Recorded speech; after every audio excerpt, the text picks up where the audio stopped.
Abaye malo koya abaye malo Karragese mafol senegalo Karragese mafol sen Ana guddisuuf jecha lakkistee namummaa kee orgufattee tammammaa gudunfaa sabbata kee akka qoraanii gogdee akka bishaanii cobdee xuruursitee naaf laatte dhiiga ijoollummaa kee.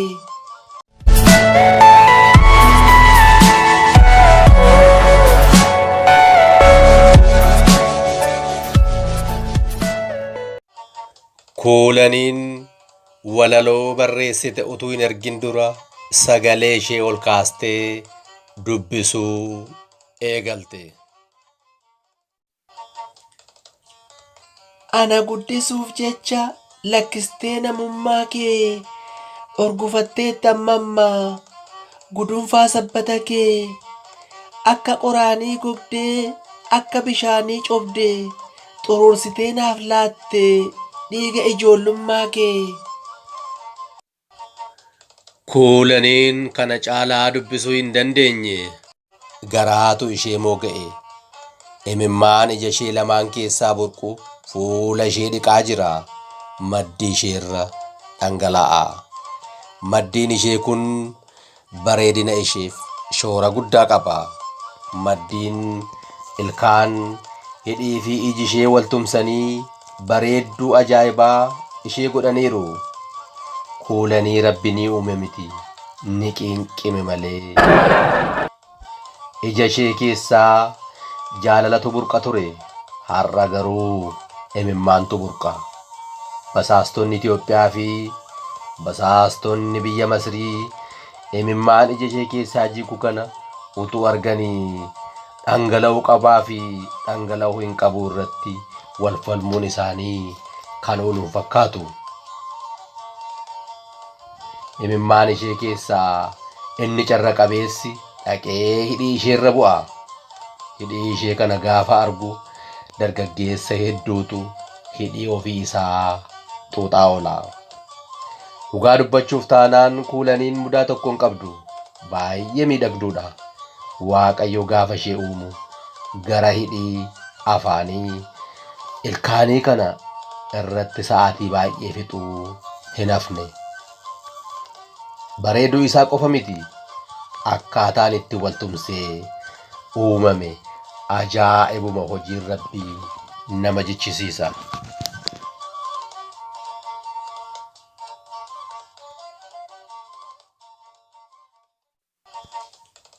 Akkuma kanaan dura hordofaa turtan kuulaniin kan jiraattu alaala.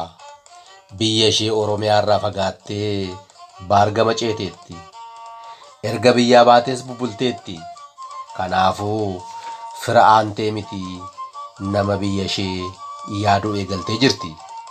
Nama qofa miti beeylada, muka, dhagaa, gaarrenii fi bishaan Oromiyaa yaadaa jirti. Foolii biyya abbaa ishee halaala teessee urgeeffachuuf yaalti. Utuu koronaan hin dhufne ta'ee galuuf turte. Koronaan dhufee hawwii fi abjuu isheetti bishaan naqee. Har'a baarceetee fageenya hanga kana qaxxaamurtee biyya ishee Oromiyaatti galuu miti mana keessa jirtu keessaa gadi ba'uyyuu hin dandeenye dhorkamteetti. Erga manaa baatee baatii 3 guutuuf jetti. Dur hojiitti qabamtee dagatti ture. Har'a garuu hojii waan hin jirreef halkaniif guyyaa hojiin ishee Oromiyaa yaaduu ta'eera. Fageenya ishee fi Oromiyaa gidduu jiru gaafa herregdu haamileetu ishee bu'a abdii kutatti. Oromiyaa jiituu biyya goototaa hardii dhadhaaf dammaa biyya kuduraaf muduraa dachee bunaaf warqee. Gaafa waa'ee Oromiyaa yaaddu kan kaastee dhiistu wallaalti. Har'a garuu kan ishee boossise dheebuu firaa fi biyyaa qofa miti. Boo'icha isheefis sababa kan ta'e walaloo karaa sarara keessaa mucaan bilisummaa jedhamtu sun ergiteefidha. Walalochis akkas jedha. Bara nyaataan hammaate bookeenuu nama eelti. Focii fi hongorichiin si nyaachuu kajeelti. Tola damma nyaachuu fi yaaltus waan 20 ilkee kanniisaatiin hiddamuun dirqama.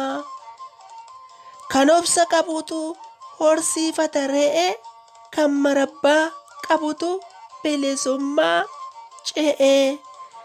Haaluma ilaaltee hin boo'in yaa fira, dukkanni dheeratus ifni duuba jira. Akka waan hin nafnee dukkanaa'us har'i, dukkanaa'ee nafu bulee ifa barri. Isa si boossisuuf hin boo'inii dhiisi, itti qasa'iiti kolfi gaddisiisi. Hin boo'in lammii koo, hin boo'inaa fira, gamtaadhaan hiriiraa.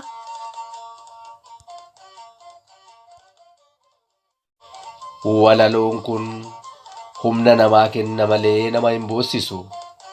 Nama jajjabeessa malee haamilees nama hin buusu. Boo'ichi kuulanii akka boo'icha intala haadha kamisoo ta'u hin oolu. Intalli haadha kamisoo kun shurrubbee jedhamti. Shurrubbeen hiriyyaa dhoksaan jaallatte qabdi ture. Guyyaa gaafa tokko haati hiriyyaa ishee du'an, amaatiin ishee jechuudha, du'a ga'ii dhaquu hin dandeenye. Mana isheetti illee ba'uufii hin dandeenye. Sodaa warra isheef qabdurraa kan ka'edha. Dhoksaan waan ta'eef warra isheetti illee kana himuu ni saalfatti. Aadaatu daangessa. Kana gidduutti reettii isaanii tokko miilli cabe. Maatiin itti dacha'ee maaltu mudate jedhee wal gaggaafachuu eegale. Shurrubbeen garuu iyya kukkuu buuste. Qabaadhaaf rakkiste. Hundinuu miilla reettii cabee dhiisanii ishee hurursuu eegalan. Boodas maal taate jedhanii gaafatan. Cabiinsa miilla reettii keenyaatu na boossise jette. Maatii guutuunis wal ga'ee sagalee tokkoon akkasii jedhe. Nutis kuulaniidhaan akkasii kunis jira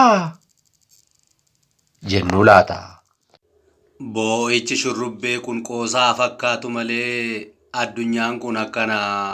Namni boo'icha namaa deemee boo'icha mataa isaatii boo'a ittiin qabaan waan garaa isaatii raawwata.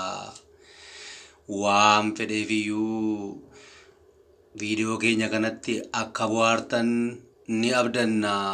Guddaa galatoomaa nuuf jiraadhaa. Garuu isinis yuutuubii keenya sabiskiraayib gochuun maatii ta'a.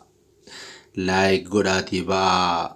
Hiriyoota keessaniif qoodaa. Yoo akkas gootan nu tumsitu. Yaadi keenyas namoota baay'ee bira ga'a. Akkasitti nafoola Oromoo tumsuuf guddisuu dandeenya. Ulfaadhaa. Galatoomaa.